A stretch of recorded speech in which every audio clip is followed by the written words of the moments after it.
Emma Walker was on her knees when the most dangerous man in Miami walked into the ballroom. Not because she had fallen, not because she had begged, because Madison Vale, dripping in diamonds and cruelty, had laughed in front of 70 guests and ordered her to crawl under a table for a bracelet she had dropped on purpose. The crystal ballroom of the Aurelia Hotel glittered like a jewelry box under the morning sun. Gold chandeliers poured warm light over white orchids, champagne towers, polished marble, and women who smiled like knives. The air smelled of gardenias, expensive perfume, and buttered brioche from the engagement brunch. No one was really eating.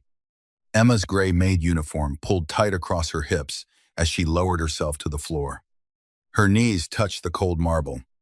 The room went soft around the edges for one awful second. Then the laughter started. It was light at first, a sharp little sound from a woman in pearls, then another from a man near the champagne tower. Then Madison herself, bright and musical, as if humiliating a maid was part of the entertainment. "Careful," Madison said, leaning back in her white designer dress. "The bracelet is worth more than her annual salary." Emma kept her face still. She had learned that skill in hotels. When people snapped their fingers instead of saying, "Excuse me," when men left towels on the floor and called her sweetheart like it was a tip, when women half her size looked her up and down as if softness were a crime. She had learned to swallow the heat in her throat and save her dignity for places no one could reach. Her fingers slid under the tablecloth. Madison's diamond bracelet was there, exactly where Emma knew it would be, shining against the shadow beneath the table. But just beyond it, half hidden under the white linen, was something else. A black keycard, not the silver guest cards the hotel used, not the beige staff key cards clipped to belts and aprons. This one was matte black, heavier than it should have been, with a tiny gold emblem embossed in the corner. A letter. D. Emma's breath caught. She knew that emblem. Everyone who worked at the Aurelia knew it, even if they pretended not to. Roman DeLuca had taken the presidential suite 3 days ago. The staff had been told not to say his name in public areas. The security briefing had lasted 20 minutes and contained only one clear rule. No one touched Mr. DeLuca's floor without clearance. Emma stared at the card in her hand. Why was Roman DeLuca's private key card under a brunch table at his own engagement celebration? Before she could move, fingers clamped around her wrist. Madison's nails dug into her skin. "Well," Madison said, loud enough for the whole ballroom to hear. "What do we have here?" Emma froze. Madison yanked her arm out from under the table, forcing Emma to sit back on her heels.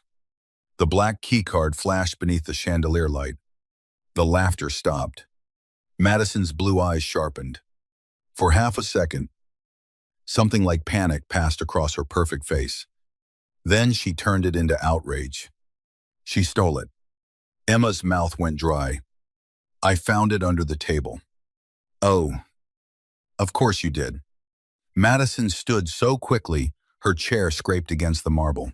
She was crawling around on the floor with her hands under my table. And now she's holding Mr. DeLuca's private key card. A man near the champagne tower lifted his phone. Another guest whispered, "Is she insane?" Emma tried to stand, but Madison tightened her grip. "Let go of me," Emma said quietly. Madison smiled wider. "You don't get to give orders here." The hotel manager, Mr. Ellison, hurried toward them, his face already pale with fear. He didn't look at Emma. He looked at the guests, then at the cameras, then at Madison. "Miss Vale, I am so sorry." "Emma, what have you done?" The words hit harder than Madison's nails. Emma looked up at him from the floor. "I didn't steal anything." Madison laughed. "Look at her. She can barely fit into her uniform, and she thought she could fit into this room." A few guests chuckled nervously. Heat climbed Emma's neck. But she would not cry. Not here. Not in front of these people who wanted tears because tears confirmed their power. I found it, she said again. It was under the tablecloth. Too big and too desperate to work in a place like this, Madison said, almost softly, but the room heard her. Something inside Emma went very still. The ballroom doors opened. Not loudly. Not dramatically. They opened with the smooth whisper of expensive hinges. And every conversation died. Roman DeLuca stood in the doorway wearing a black suit and no tie.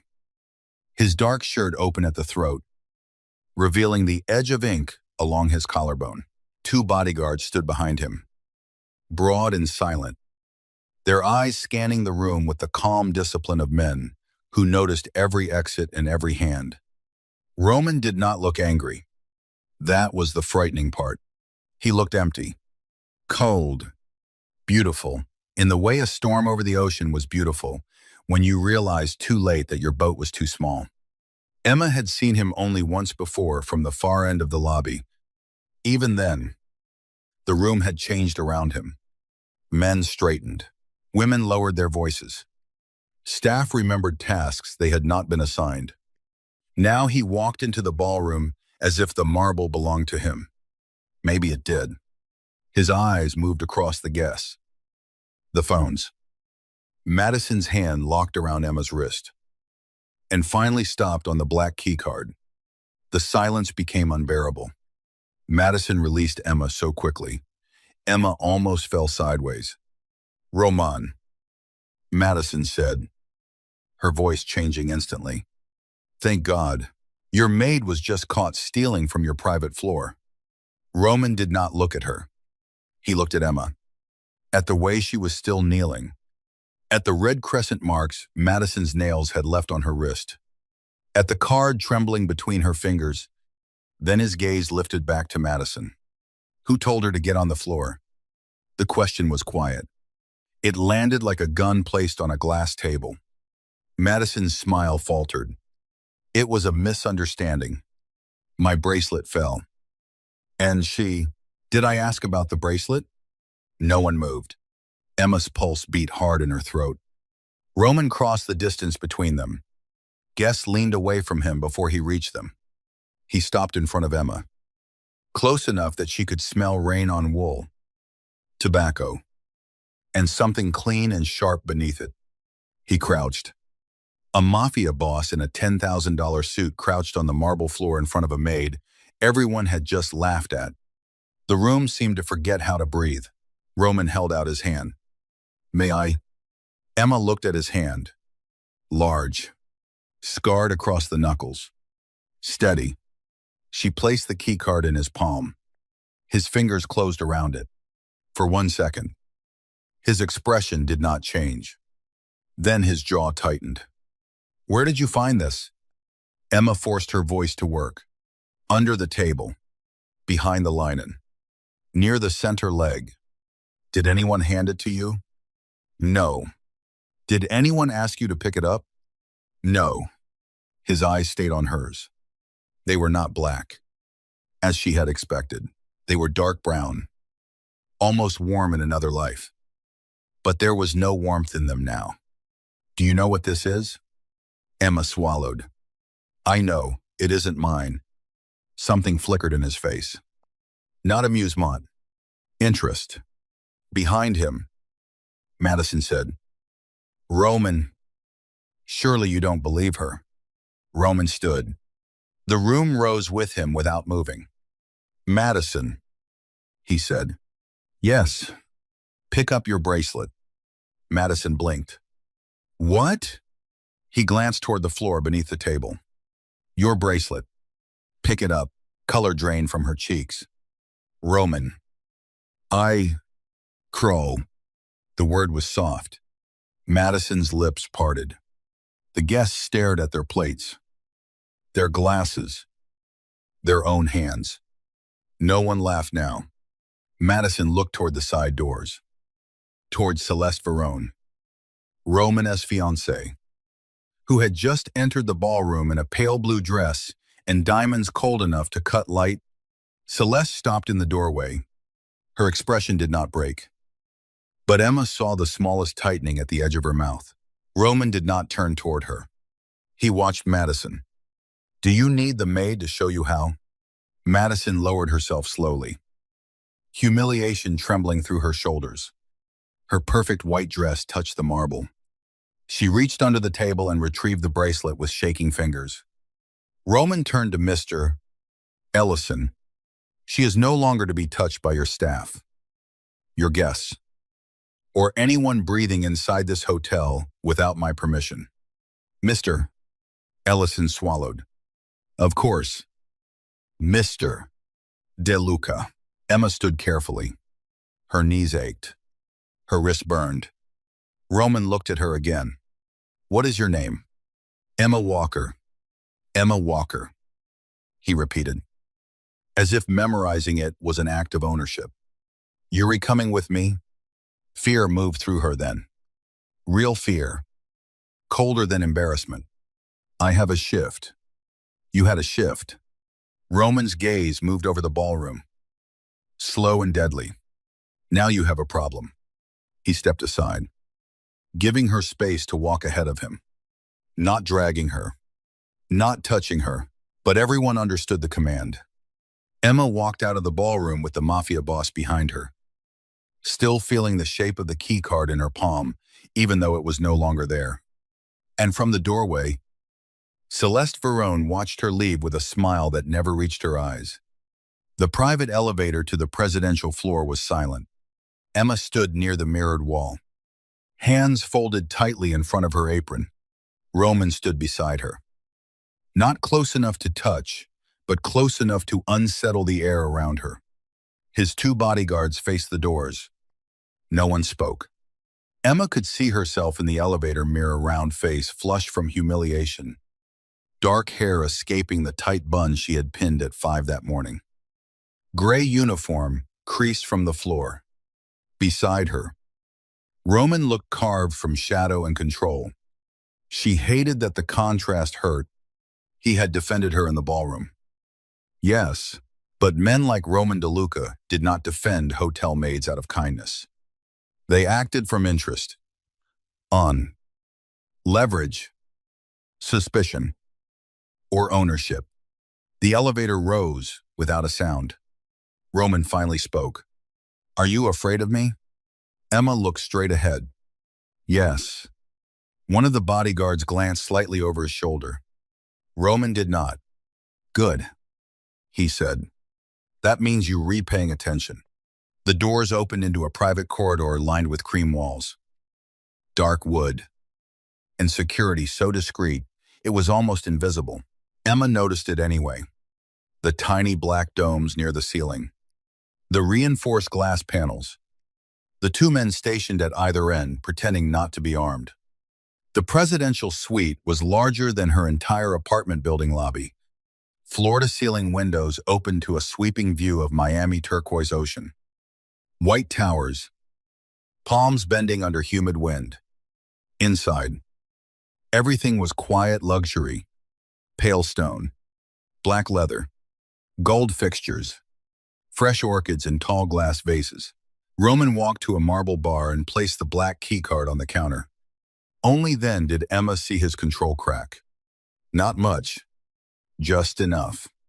His fingers pressed flat against the marble, and the tendons in his hand stood out. One bodyguard closed the doors behind them. The other remained by the windows. Roman turned. "That card was taken from my security chief at 817 this morning." Emma's stomach tightened. "I didn't take it." "I know." She blinked. "You know, if you had stolen it, you would not have stayed on your knees, holding it in front of 70 witnesses." His eyes moved to her wrist. "And you wouldn't have let Madison Vale dig her nails into you while trying to explain." Emma instinctively covered the marks. His gaze darkened. She wished he had not seen that. He saw too much. "Then why am I here?" she asked. Because the card did not fall under that table by accident, the ocean glittered behind him. Bright and indifferent, Roman picked up the key card and held it between two fingers. This opens my private elevator, my suite, the service corridor behind my bedroom, and the security access panel connected to my floor. Only 6 people in Miami had access to it. Emma's mouth went dry. Then why was it in the ballroom? That, Roman said, is the question people die trying to avoid.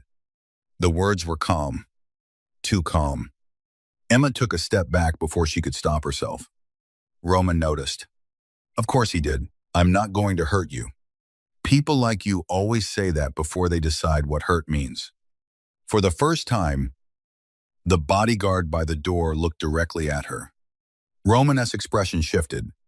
Not soft. Never soft. But something in his eyes sharpened with approval. You have a mouth on you for someone who was silent downstairs. Emma's throat tightened. Downstairs I was working. And now I'm not sure whether I'm a witness or a suspect. Roman walked closer. Slowly, he stopped with several feet between them, though the room seemed smaller anyway. You are both until I know otherwise. The honesty should have insulted her. Instead, it steadied her. She preferred sharp truth to polished lies. Then ask your questions. Roman studied her. Who assigned you to the ballroom? Housekeeping rotation. Mrs. Alvarez. Were you scheduled for the brunch originally? No. I was covering for Tanya. Her son had a fever. Did Madison Vale speak to you before the bracelet? Emma shook her head. She looked through me. That's not the same thing. Something dark passed across Roman's face. And Celeste, your fiancé. His eyes did not change. Yes. Emma hesitated.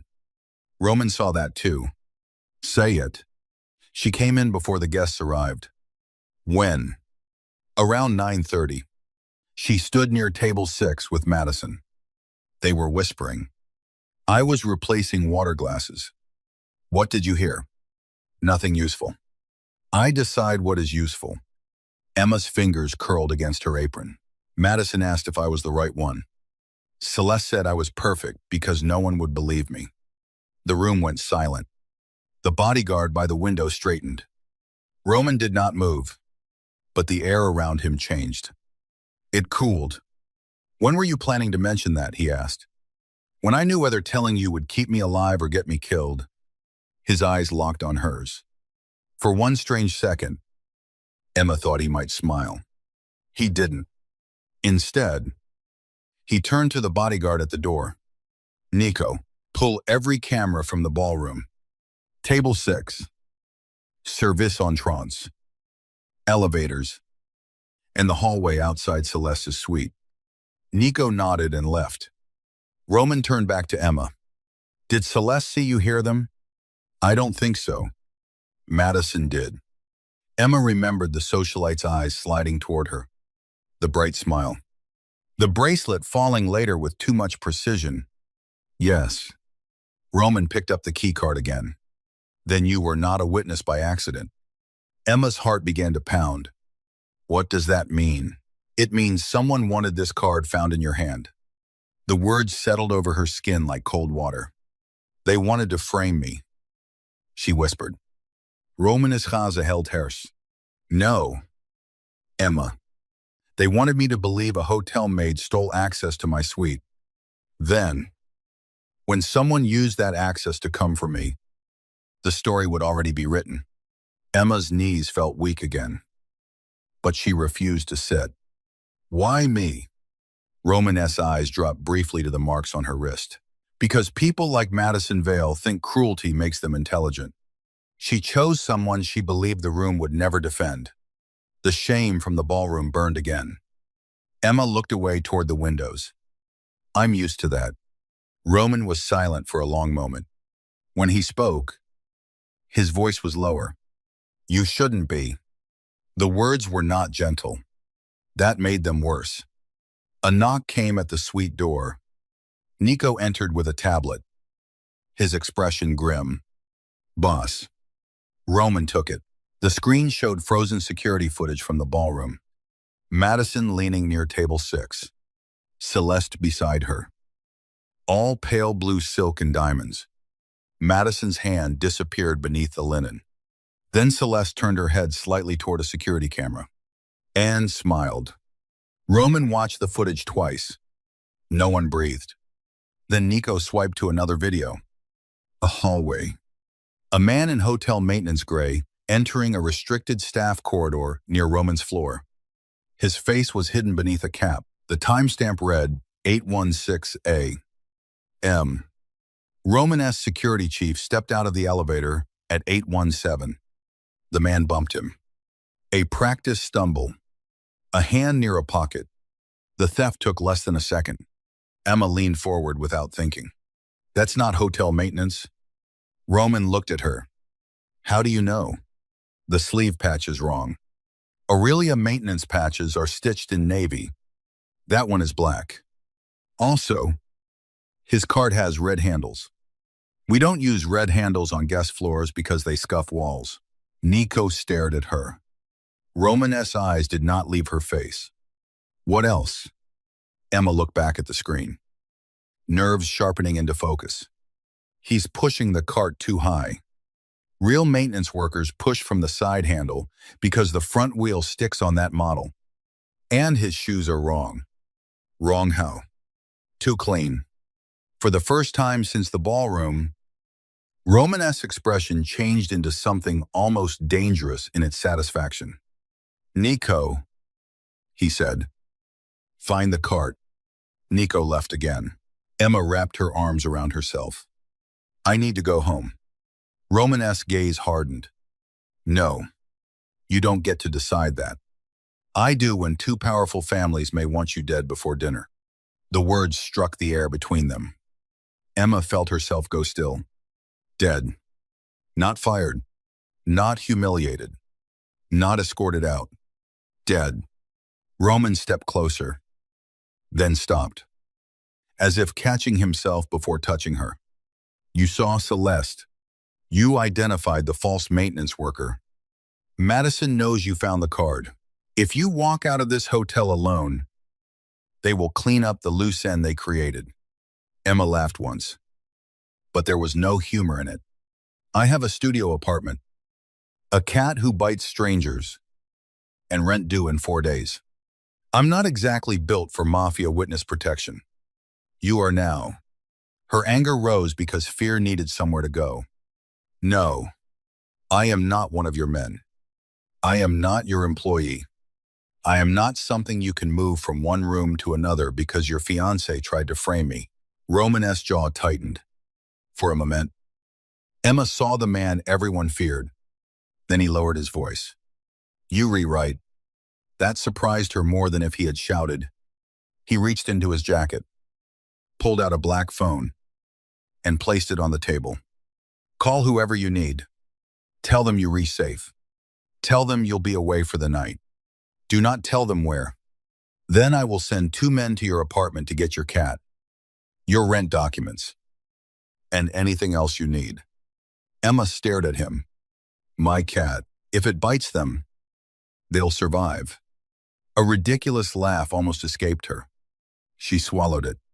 You think that fixes this? No. Roman's eyes held hers. But it keeps you alive long enough to hate me properly. The phone sat between them. Emma looked at it. Then at him. I don't trust you. You shouldn't. Then why should I stay? Romanes's answer was immediate. Because I believe you. The simple sentence moved through the room more quietly than a promise. Emma hated that it reached her. An hour later, the hotel no longer felt like the place where Emma worked. It felt like a trap wearing marble floors. Roman moved her into a private guest suite connected to his floor through an interior corridor. Not his room, though every guard seemed to expect that order, and every guard seemed surprised when it did not come. The suite was cream and gold, with ocean views and towels folded like swans on the bed. Emma stood in the middle of it, still wearing her maid uniform, feeling like a stain someone had forgotten to scrub out. Nico delivered her purse from the staff locker. Her phone contained 6 missed calls from Mrs. Maddox. Alvarez. 3 from Mr. Ellison, and 1 from her neighbor, Mrs. Ruiz. She called Mrs. Ruiz first. Emma, the older woman, answered, "Why are 2 men in black suits asking about your cat?" Emma closed her eyes. "Long story. That little demon scratched one of them." "Good." A pause. "Are you in trouble?" "Mia." Emma looked toward the door, where Roman stood outside in the corridor speaking quietly to Nico. He was not listening, but he was aware of her the way predators were aware of weather. "I don't know yet." "Mrs. Ruiz's voice softened. "Then be smart before you are brave." Emma ended the call with that sentence sitting heavy in her chest. Be smart before you are brave. By sunset, the storm clouds rolled in from the Atlantic, turning the windows dark and reflective. Rain began to trace silver lines down the glass. Roman returned to her suite without knocking, then stopped at the threshold when she looked up sharply. "May I come in?" Emma started. "You asked permission." When entering a woman's bedroom, "Yes. This isn't my bedroom. It is while you re-inside it." She hated how much that answer disarmed her. "Fine." He entered carrying a tablet and a folder. His suit jacket was gone. His sleeves were rolled to his forearms, revealing tattoos that disappeared under crisp black fabric. The ink did not look decorative. It looked like history. Emma sat on the edge of the bed, still in uniform because the idea of changing into clothes he provided felt too intimate. Too much like surrender. Roman noticed. Of course he did. "My housekeeper sent clothes in your size," he said. Emma's chin lifted. "How generous." "She is thorough." "Not generous." "And you?" "I am neither." She almost smiled. Almost. He placed the folder on the small table. "We found the cart." Emma stood. The tablet showed a service corridor she knew well. The fake maintenance cart had been abandoned behind a linen room. Inside were zip ties, a suppressor, a hotel floor map, and a second black key card. Emma's stomach dropped. Roman watched her reaction. "The first card was for me," he said. "The second was for the service elevator to the roof." "Why the roof?" "Private helicopter pad." "Were you leaving by helicopter?" "I was supposed to, after the engagement dinner tonight." Emma looked back at the screen. "And someone wanted to meet you up there." "Someone wanted me cornered there." Lightning flickered behind the windows. For a heartbeat, Roman's face was lit in silver. Emma wrapped her arms around herself. "Your fiancé." "My fiancé." Her father. Or someone using them. "You don't sound heartbroken." Roman's expression became unreadable. "Celeste and I were not a love story." "Then why marry her?" "Ports. Ships. Territory. Peace." Emma let out a slow breath. "That is the most romantic list I've ever heard." "It was never meant to be romantic." "Then what was it meant to be?" Roman looked at her for a long moment. "A ceasefire." There it was. The truth beneath the diamonds. A marriage as a treaty. A woman as a signature. A wedding as a battlefield disguised as brunch. Emma sat down again because her legs were suddenly tired. "People like you live very expensive nightmares." Roman's mouth tightened. Not quite a smile. "And people like you clean up after them." The words could have sounded cruel from anyone else. From him, they sounded like a confession. A knock interrupted them. Nico entered without waiting this time. "Boss." Hotel security just got a call from a woman claiming Miss Walker stole jewelry from the ballroom. Police are on their way. Emma stood so fast, her hip hit the table. Roman did not move. His face went still. "Who called?" "Madison Vale." Emma's throat closed. Roman looked at Nico. "Put the lobby cameras on every screen. No uniformed officer gets past the front desk without my approval." Nico nodded. Emma stared at Roman. You can stop the police. Roman looked at her. I can stop everyone. The lobby of the Aurelia became a theater. Emma watched from the security room on the presidential floor, while screens showed police officers entering beneath the hotel's enormous chandelier. Reporters had already gathered outside, their cameras pointed at the glass doors. Somehow, the story had leaked within minutes. Hotel Maid accused of stealing from Mafia engagement brunch. Emma saw the headline before it even existed. Madison had chosen well. The world loved a thief in a maid uniform. It was easier than believing rich women planted traps under linen. Roman stood behind her chair, one hand resting on the back of it. Not touching her, not quite, but she felt the heat of him at her spine. On screen, Celeste glided into the lobby in pale blue silk, her face arranged in wounded concern. Madison stood beside her, dabbing at invisible tears. A police officer approached them. Emma's heart thudded. Roman leaned closer to Nico. Audio. The speakers crackled. Madison's voice filled the room. She was acting strange all morning. Nervous. Touching things. I tried to stop her before she ran off with Roman's private keycard. Celeste placed a hand on Madison's shoulder. Emma seemed unstable. Celeste said softly, I feel awful. Truly. But Roman is under so much pressure, and people sometimes become obsessed with powerful men. Emma's hands went cold. Obsessed. The word was poison, designed to make everything Emma said sound like fantasy. Roman went very still behind her. Enough, he said. He walked out of the security room.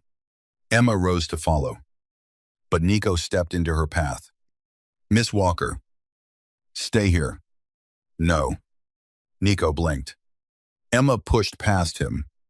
If they are going to ruin my name in public, I'm not hiding in a room, watching it happen on a screen. Nico looked toward Roman's disappearing figure, then sighed as if he had just lost an argument with fate. The elevator ride down felt endless. When the doors opened into the lobby, every head turned. Emma stepped out first.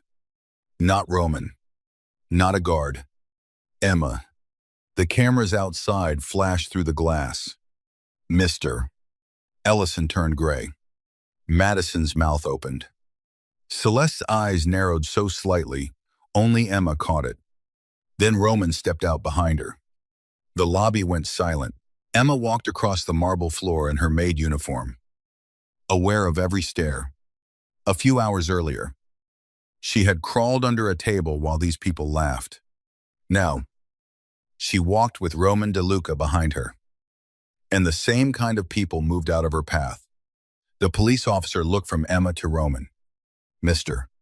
DeLuca, we received a complaint. Roman lifted one hand. The officer stopped speaking. Roman's voice was calm. You received a false report. Madison scoffed. Roman, she manipulated you. I saw her take the... You saw her find the card you placed under the table. Madison froze. Celeste stepped forward quickly. Roman. Darling. This is becoming embarrassing. Roman turned to her. The word darling died in the air. Embarrassing. He repeated. Celeste smiled. But it was fragile now. We should discuss this privately. No. A murmur moved through the lobby. Roman looked toward the nearest screen behind the reception desk. Nico must have sent the footage because the ballroom video appeared suddenly. Madison leaning beneath the table, hand moving under the linen. Gasps. Madison's face collapsed. That doesn't prove. The video changed. The fake maintenance man bumping Roman's security chief. Then the abandoned cart. Then the contents inside. The lobby became so quiet the rain outside sounded loud. Roman looked at the police officer. Do you still want my maid? My maid. Emma knew he meant protection. Still, the words moved through her strangely. Possessive. Dangerous. The officer cleared his throat. We'll need statements. You'll get them from my attorney. Celeste's mask finally cracked. Roman. She whispered, you are humiliating me over staff. Emma felt the word land. Staff. Roman's eyes darkened. No, he said. You humiliated yourself when you mistook cruelty for strategy. Celeste's lips parted. Roman stepped closer to her, his voice dropping low enough that only those near them heard. But you made one fatal mistake. What? He glanced back at Emma. You chose someone observant. The attention of the lobby shifted to Emma, not mocking now, not laughing, seeing. It was almost worse. Celeste looked at Emma then, really looked at her for the first time. The hatred in her eyes was clean and cold. Emma understood something with sudden clarity. This was not over. It was beginning. That night, someone broke into Emma's apartment. Roman got the call during a meeting in the hotel's private conference room. Emma was sitting at the far end of the table with a cup of coffee, growing cold between her hands, while Roman's men reviewed footage, maps, family names, and shipping schedules she only half understood. Nico entered and bent to Roman's ear. Emma did not hear the words. She saw the reaction. Roman stood slowly. What happened? She asked. He looked at her. For the first time all day, his control looked insufficient. Your apartment was searched. Emma's lungs forgot how to work. My cat. Romanesque expression changed. Barely. With Mrs. Ruiz. Safe. Relief hit so hard she almost folded. Then the rest arrived. My apartment. She whispered. My things. Romanesque's jaw tightened. Destroyed. The coffee cup rattled in her hand. She put it down before anyone saw. Too late. Roman saw. He always saw. I want to go there. No. I said I want to go. And I said no. She stood. Those are my things. My clothes. My mother's necklace. My photos. You don't get to just stand there in your suit and say no, like I'm asking permission to breathe. The room went still. Roman's men stared at the table. Roman walked toward her. Every step measured. Emma's heart hammered. But she did not back away. He stopped inches from her. If they searched your apartment, they may still be watching it. Then send your men. I already did. Then send me. His voice lowered. No. The word was not loud. It was immovable. Emma's eyes burned. And she hated it. I have lost enough today, she said. Romanesque's expression shifted. There it was again. Not softness. Something worse because it was restrained. I know. No. You don't too. You lose ports and alliances and keycards. I lose rent deposits and photographs and the one necklace my mother owned. Silence. Roman looked at Nico. Bring the car around. Nico frowned. Boss. Now. Emma stared at him. Roman did not look away from her. We go together. Rain fell hard over Little Havana, turning the streetlights into smeared gold. Emma's apartment building looked smaller, with black SUVs around it. Roman's men moved through the rain with quiet efficiency, while neighbors peered through blinds. Emma walked up the stairs with Roman behind her. No one spoke. Her door was broken. Inside. Her life had been turned inside out. Drawers dumped. Mattress slashed. Clothes scattered. Books torn. Dishes broken across the floor. The tiny table where she ate most of her meals lay on its side with one leg snapped. Emma stepped into the wreckage and went still. She did not cry. Crying would require accepting it. She moved to the small shelf near the window, where a framed photo of her mother had been smashed. Emma knelt, picking through glass until she found the picture. Her mother smiled up at her from beneath a crack running across the paper. Roman crouched beside her. "Don't to," Emma said.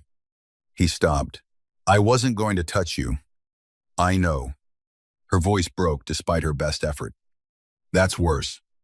Rain tapped against the broken window. Roman looked at the destruction around them. Something in his face became older, darker. "They wanted you scared. They succeeded." "No." His eyes returned to her. "Scared people run. You came back." Emma laughed softly, bitterly. "Maybe I'm just stupid." "No," Roman said. "You re-angry." She looked at him then.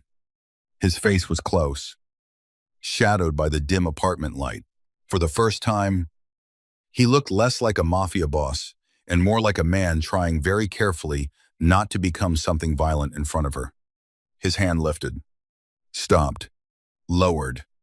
The almost touch was more intimate than contact. Emma looked away first. On the floor near the overturned table, something caught her eye. A small square of cream cardstock, not hers. She reached for it. Roman caught her wrist gently before her fingers touched it. "Wait." He pulled a handkerchief from his pocket and picked up the card. Embossed on it was a pale blue V. Varrone. Celeste family mark. Emma started. "They wanted you to find that," Roman said. "Why?" "To make me think Celeste is sloppy." Emma frowned through the ache in her chest. "But she isn't." Roman's gaze sharpened. "No." Emma stood slowly, looking around the apartment. The wreckage was loud in its chaos. Too loud. The person who did this wanted it to look personal, she said. Roman watched her. Emma turned in a slow circle. "But they didn't search like they were looking for something. They destroyed things that would upset me. The photo, the clothes, the mattress. They left the cheap laptop." Nico appeared in the doorway. "Laptop's clean. No tracker." Emma looked at Roman. "They wanted me emotional." "Why?" "So blame. Celeste. So you move against her before you had proof." Roman's eyes held hers for a long moment. Then he said quietly, "You think like a survivor." Emma's throat tightened. "I am a survivor." The storm flickered outside. For the first time, Roman touched her. Only her wrist. Only where Madison had left bruises. His thumb brushed once over the red marks. So lightly it could have been imagined. But Emma felt it everywhere. His voice was low. "Then survive one more night with me." She should have refused. She should have told him that men like him did not offer safety without building cages around it. Instead, she looked at her broken apartment, her mother's cracked photograph, the rain on the floor, and the mafia boss kneeling in the wreckage beside her, as if marble and ruin were the same to him. "One night," she said. Roman's eyes darkened. "One night," he agreed. Neither of them believed it. Roman's safe house sat on Biscayne Bay behind black gates and thick palms that whipped in the storm wind. It was not warm. It was not cozy. It was glass, stone, steel, and silence. A place built for people who expected betrayal and preferred clean sightlines. Emma's cat, Biscuit, had already claimed the most expensive chair in the living room and hissed at Nico from across the room. Roman looked at the cat. The cat looked back. Nico muttered, "That thing is evil." Emma, exhausted beyond caution, said, "He has good instincts." Roman's mouth twitched. It was the first almost smile she had seen from him. A housekeeper brought Emma clothes, tea, and a first aid kit for the scratches on her wrist. The clothes were soft and simple black leggings, a cream sweater, undergarments with tags still on them, all in her actual size. Emma touched the sweater. No one ever got her size right. Roman stood by the window, speaking quietly into a phone. His reflection in the glass watched her even while his voice remained cold. No, Celeste does not leave the hotel. Madison either.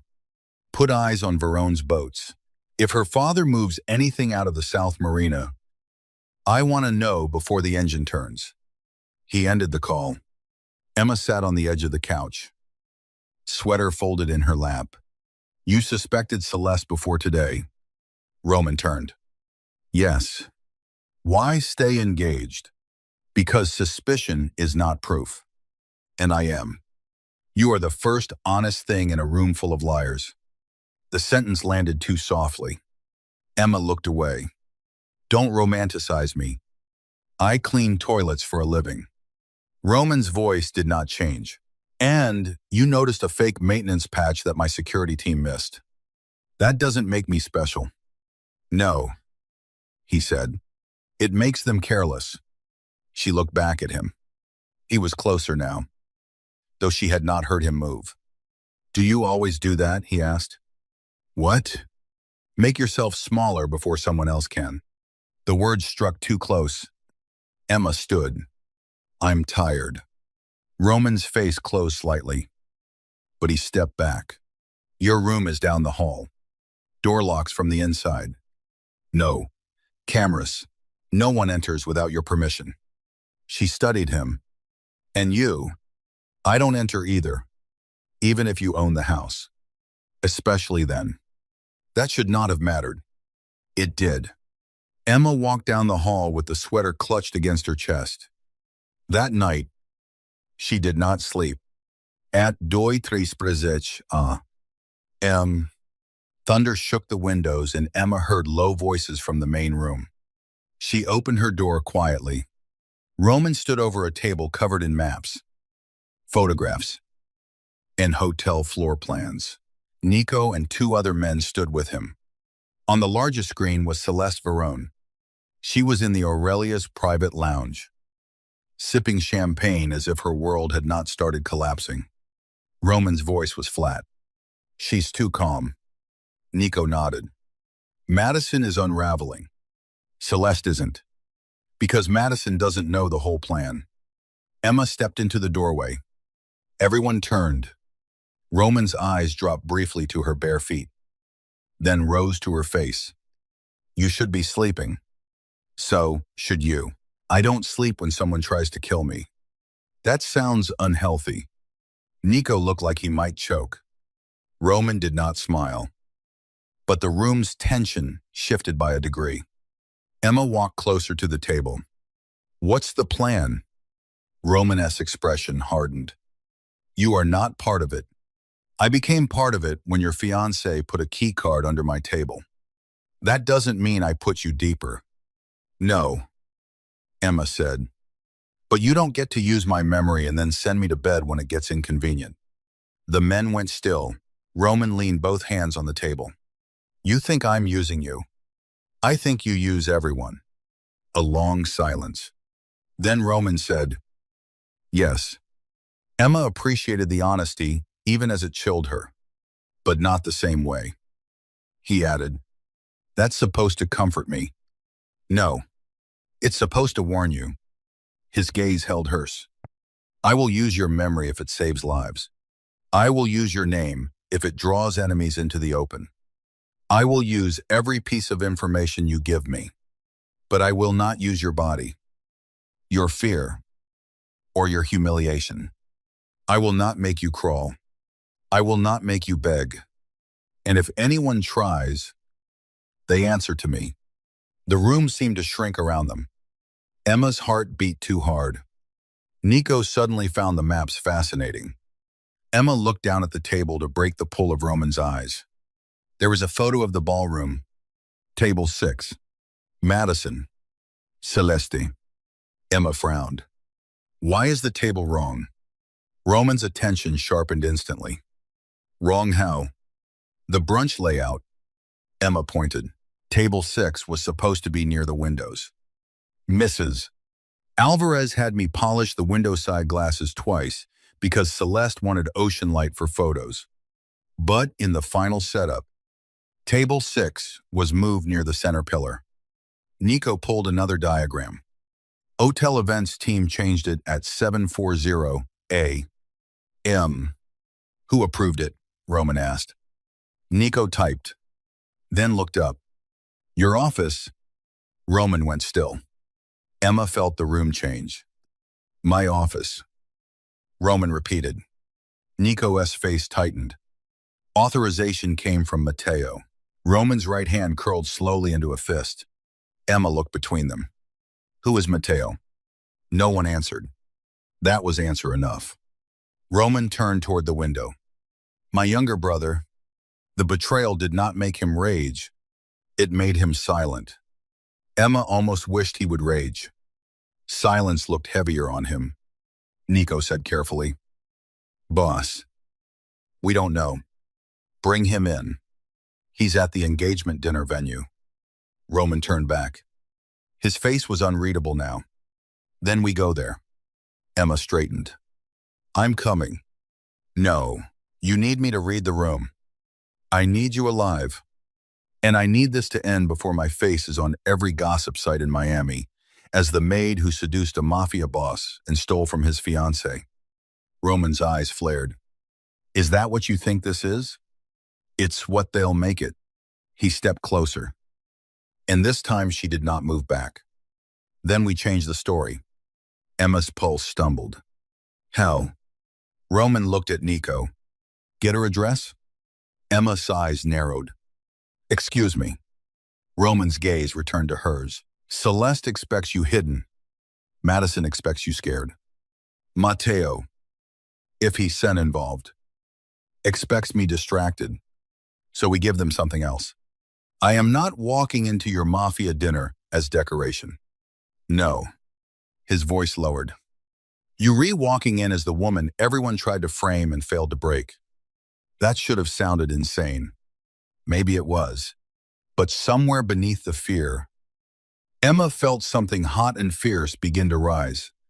She thought of Madison's laughter. Celeste's smile. Mr. Ellison's accusation. The broken frame around her mother's photograph. Be smart before you are brave. Emma lifted her chin. I choose the dress. Roman's eyes held hers. Of course you do. The engagement dinner took place in the Aurelia's rooftop restaurant, 30 floors above Miami, where glass walls turned the stormy skyline into a glittering cage. Emma wore deep green, not because Roman chose it, because she did. The dress was elegant, long-sleeved, fitted without squeezing, soft over her curves instead of apologizing for them. Her hair was pinned low at the nape of her neck, a few strands loose around her face. She wore no diamonds, no borrowed glitter, only her mother's repaired necklace, which Roman's men had somehow found beneath the wreckage of her apartment and cleaned without mentioning it. When Emma saw it on the vanity, she had almost cried. She had not thanked Roman. She was afraid of what her voice would reveal. Now, standing beside him in the private elevator, she felt his gaze rest on the necklace. I didn't ask them to repair it, he said. Emma glanced at him. I asked them to find it. The repair was Nico's idea. From the front of the elevator, Nico said nothing. Emma touched the tiny gold pendant. Thank you, she said quietly. Roman's reflection looked at her in the mirrored wall. You're welcome. The elevator opened. Every conversation in the rooftop restaurant stopped. It was not like the ballroom. In the ballroom, people had looked at Emma and seen a maid on the floor. Now they looked and did not know what to see. That uncertainty was power. Celeste stood near the glass wall in silver silk, surrounded by men who looked wealthy enough to own judges. Madison stood beside her, pale and brittle, a champagne flute trembling in her hand. Across the room, a younger man with Romanesque dark eyes turned from the bar. Matteo De Luca. He looked like Roman before the world had finished hardening him. Handsome, reckless, expensive watch, easy smile that did not reach his eyes. When he saw Emma, his expression changed. Only slightly, but Emma caught it. Roman did too. His hand settled at the small of Emma's back. Not pushing. Not claiming for the room. A warning to everyone else. Emma's breath caught at the warmth of his palm through the dress. Celeste approached first. Her smile was perfect. "Emma," she said, "you look transformed." Emma smiled back. "No, just well lit." Madison's lips tightened. Roman's hand remained steady at Emma's back. Celeste turned to him. "Roman, this is cruel. Parading her here after the day she's had." Roman's voice was calm. "I'm not parading her. No. No." His eyes were on Celeste. "I'm protecting my witness." The word witness cut through the room. Celeste's smile weakened. Mateo approached with a glass in hand. "Brother," he said warmly, "you know how to make dinner interesting." Roman did not embrace him. "Did you change the ballroom seating?" Mateo blinked, then laughed. "Straight to business." "Answer." Madison shifted. Emma saw it. Her eyes darted to Mateo. "There. A thread." Mateo lifted his glass. Celeste asked for better lighting. I approved the change. "Is that a crime now?" "No," Roman said. "But theft is." Mateo's smile thinned. Celeste stepped in smoothly. "This is becoming exhausting." "Roman, your paranoia is understandable. But embarrassing your brother in front of guests because a maid—" "Say maid again," Roman said. The room froze. Celeste's eyes flashed. Emma felt the dangerous pleasure of it, then forced herself to stay grounded. She was not here to be rescued. She was here to see. And then she saw the waiter. Not because he looked suspicious, because he looked too careful. He carried a tray of champagne flutes toward Roman, but his left thumb was pressed against the underside of the tray, as if holding something in place. His shoes were polished but cheap. His jacket fit wrong at the shoulders. Emma's stomach tightened. She leaned slightly toward Roman. "Don't take a glass." Roman did not look at her. "Why?" "The waiter isn't hotel staff." The waiter's eyes flicked toward her. Roman saw that. Everything happened at once. The waiter dropped the tray. Roman pulled Emma behind him before the glass shattered. Nico moved from nowhere, slamming the waiter against the nearest pillar. A small device skidded across the floor beneath the broken champagne flutes. Not a bomb. Not a gun. Something sleeker. A remote access transmitter. Nico lifted it with a napkin. Mateo stepped back. Too late. Roman turned to his brother. "You approved the table. You approved the staff list. You opened the roof access." Mateo's face drained. "Roman, who bought you?" For the first time, Roman's voice was not calm. It was quiet enough to terrify. Mateo looked at Celeste. Celeste looked away. That was all Roman needed. Mateo tried to run. He made it 3 steps before Roman's men caught him. Madison screamed. Guests scattered toward the walls. Outside, lightning split the sky. Celeste stood perfectly still, silver dress shining like armor. "You can prove anything," she said. Emma stepped forward before fear could stop her. "Yes, he can." Celeste looked at her with naked hatred. Emma pointed to the transmitter. That device wasn't meant to open Roman's suite. It was meant to shut down the roof elevator. Trap him here, maybe long enough for whoever was waiting on the helipad. Roman looked at Nico. Nico was already moving. Celeste's face changed. For the first time, she looked afraid. The lights went out. The restaurant plunged into darkness. Someone screamed. A hand grabbed Emma's arm. Not Roman. The grip was smaller, sharper. Madison. You stupid cow, Madison hissed. You should have stayed on the floor. Emma twisted hard, but Madison dragged her toward the service corridor. Chaos swallowed the room. Emergency lights flickered red. Rain battered the glass walls. Men shouted in Italian and English. Emma slammed her heel into Madison's foot. Madison cried out, but kept hold. Then a gunshot cracked somewhere above them. Emma froze. Madison used that second to shove her through the service door. The corridor was narrow and dark.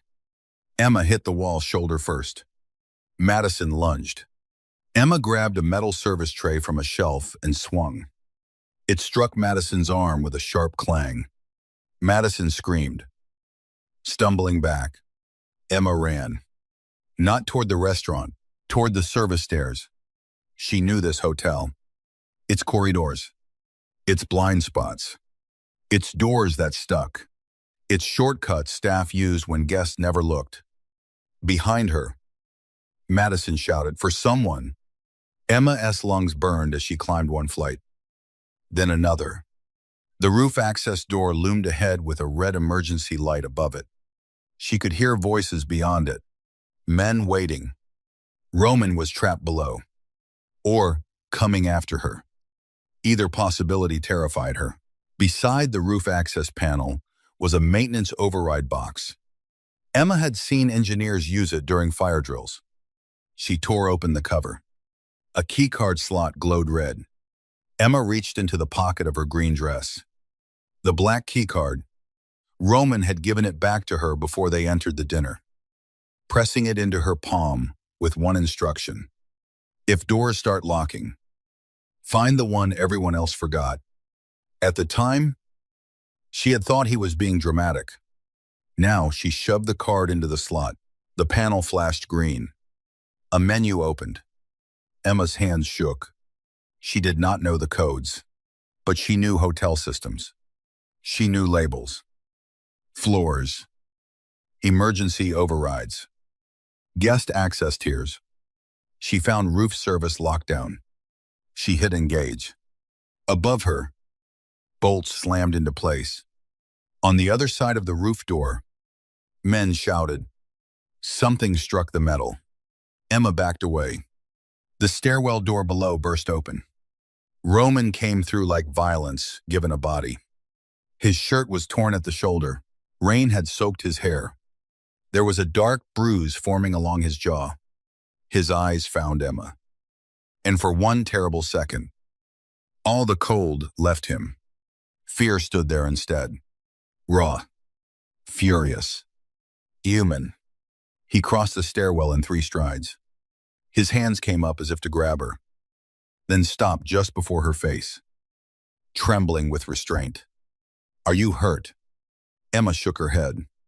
His eyes moved over her anyway. Arms. Face. Neck. Wrists. Emma. The way he said her name broke something open in her chest. I locked the roof, she said, because if she said anything else, she might fall apart. Roman looked at the panel, then at the door where the trapped men were still pounding. Then he looked back at her. You saved me. She laughed once, breathless and shaking. Again, the corner of his mouth did not move. He was too shaken to pretend. Yes, he said. Again. The stairwell door below opened again. Nico appeared. Weapon lowered. Eyes scanning. Boss. Matteo is secured. Celeste is gone. Roman's face changed instantly. The Mafia boss returned, but his hand finally touched Emma's cheek. Just once. Warm. Careful. Gone too soon. Stay with Nico. Emma grabbed his wrist. No. His eyes dropped to her hand. I am not waiting in another room while people decide my life. Celeste is dangerous. So am I when underestimated. Roman stared at her. Then something dark and proud moved through his expression. Yes, he said softly. You are... Celeste made it to the helipad. She stood under the storm with two armed men and a white helicopter behind her.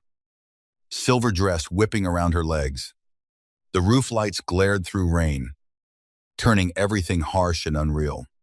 Roman stepped onto the roof, with Emma behind him and Nico at his side. Celeste laughed when she saw Emma. Even then, even losing, you brought the maid to the end. Emma walked out from behind Roman before he could stop her. No, she said. I brought him. Celeste's face hardened. The helicopter blades were still. Locked down by MSS override. Celeste's men looked nervous. Roman's men emerged from the opposite roof access. Silent and armed. The trap had reversed. Celeste saw it. Her elegance cracked. My father will burn your ports, she said to Roman. Roman's voice carried through the rain. Your father is being arrested at the marina with enough stolen access codes to make federal prosecutors weep. Celeste flinched. Nico's phone buzzed. He glanced at it and nodded once. Confirmed. Matteo. Madison. The fake waiter. The key card. The roof transmitter. The Veroni boats. Emma did not understand all the pieces, but she understood the shape of the collapse. Celeste turned her gaze on Emma. This is your fault.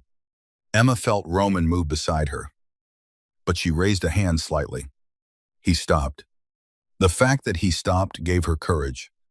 No, Emma said. It's yours. You chose me because you thought no one would believe me. You thought a woman in a maid uniform couldn't hurt you. Rain soaked her dress. Her hair loosened from its pins. Her voice shook, but it did not break. You were wrong. Celeste's hand moved toward her clutch. Roman's gun was in his hand before Emma saw him draw it. Donte, he said. One word. Celeste froze. For a heartbeat, everyone stood beneath the storm, trapped between pride and surrender. Then Celeste let the clutch fall. Nico moved in. It ended without a speech, without glamour, without romance. Celeste Veroni was escorted off the roof under black umbrellas, her silver dress dragging through rainwater. Madison was arrested in the lobby, still crying mascara down her face. Matteo DeLuca was taken away by his brother's men, pale and silent, unable to look at Roman. And Emma Walker stood on the roof of the Aurelia Hotel, soaked to the skin, wearing a green dress she had chosen herself, holding the black key card that had turned a maid into the center of a mafia war. When it was over, Roman looked at her. No guests, no cameras, no enemies left standing close enough to hear. Just rain, wind, and the city glittering below. You should hate me, he said. Emma was so tired she could barely stand. I'm working on it. His eyes moved over her face with an intensity that no longer bothered hiding. I tried to keep you out of this. No, she said. You tried to control which parts of it I survived. The words hit him. He accepted them. Yes. Emma wrapped her arms around herself. Shivering, Roman removed his suit jacket and stepped closer. Then paused. Still asking without asking. Emma looked at the jacket, then at him. Fine. He placed it around her shoulders. It was warm from his body and heavy with rain. She should not have leaned into it. She did anyway. Roman's hands remained on the lapels for 1 second too long. You terrify me, he said. Emma looked up. The confession was so quiet, she almost thought the storm had shaped it. You don't look terrified. I've had practice. Her chest ached. Roman. His name felt different now. Dangerous in her mouth. His gaze dropped to her lips. Stopped. Rose back to her eyes. He stepped away first. Not because he did not want to touch her. Because he did. Too much. That restraint undid her more than a kiss would have. 3 weeks later, the Aurelia Hotel reopened its crystal ballroom. The scandal had torn through Miami like a hurricane. Celeste Verone's father was under federal indictment. Madison Vale had vanished from society pages. Matteo De Luca's name had become a whispered cautionary tale. The hotel's management had issued a public apology to Emma so stiff and legal it barely sounded human. Mr. Ellison resigned. Mrs. Alvarez was promoted. Emma was offered a settlement large enough to change her life. And she accepted it with one condition. The hotel would fund a staff protection program for housekeepers, cleaners, servers, and maintenance workers who were abused by guests. Roman had stared at her when she told him. "You could buy an apartment," he said. "I can do both. You should ask for more." I did. What? Emma looked toward the ballroom, where new staff moved confidently beneath repaired chandeliers. "I asked them to believe the next maid before a rich woman tells them not to." Roman said nothing after that. Now the ballroom was empty, except for the two of them. Morning sunlight spilled through the tall windows, turning the marble gold. The same table where Emma had been forced to crawl was gone. In its place stood a round table with white orchids and 2 cups of coffee. Emma stood near the center of the room in a navy dress and sensible heels. Roman wore black, as always, but there was no army behind him today. No bodyguards in the room, only Roman. That made him seem more dangerous somehow, and more vulnerable. He held a small black card between his fingers. Emma looked at it and laughed softly. "Absolutely not. You haven't heard the offer. I have seen what happens when I touch black key cards around you." His mouth curved. A real smile, rare and devastating. "This one opens my house." Emma's breath caught. Roman stepped closer, but not too close. "I am not offering protection." "No. No." His voice lowered. "Protection was the excuse I used when I was afraid to admit I wanted you near me." The ballroom went quiet around them. Emma looked down at the keycard. "You want me in your world. I want you in my life." The difference landed like a hand over her heart. She searched his face. The feared Mafia boss. The man who could make rooms fall silent. The man who had made a socialite crawl, canceled an alliance, turned against his own brother, and stood in a storm with fear in his eyes because Emma had been in danger. He was still dangerous. He would always be dangerous. But Emma had learned the difference between danger that consumes and danger that stands between you and the world. "I'm not becoming your decoration," she said. "I would not survive trying to decorate you." She almost smiled. "I'm not quitting my life." "Good. I still don't trust easily." "I know. I will argue. I'm counting on it." Her throat tightened. "And if I say no?" Roman held the card out, flat on his palm. "Then I drive you home. Feed your evil cat, and spend the rest of my life regretting that I asked too late." Emma looked at his hand. The same hand that had taken the keycard from her when she was kneeling. The same hand that had stopped before touching her when she was afraid. The same hand that now offered instead of demanded. She took the card.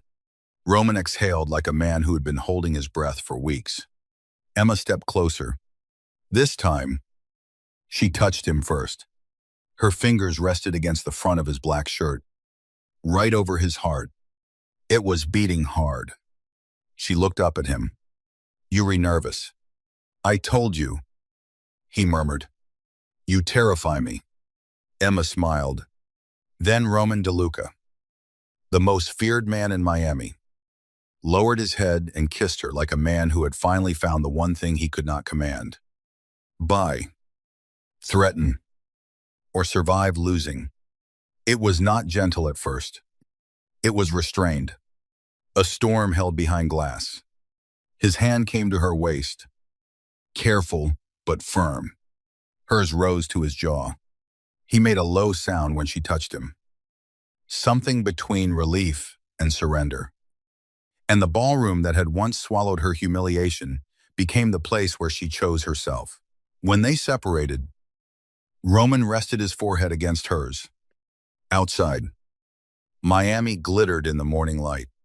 Inside, Emma held the black keycard in one hand and the lapel of his shirt in the other. She thought of the woman she had been on the floor. The laughter, the marble under her knees, Madison's nails on her wrist. Then she looked at Roman, whose eyes no longer tried to hide what she meant to him.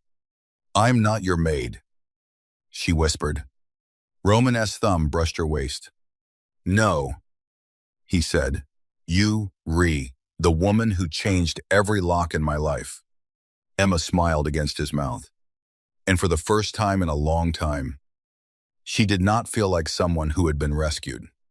She felt like someone who had walked through humiliation, danger, and fire, and come out carrying the key.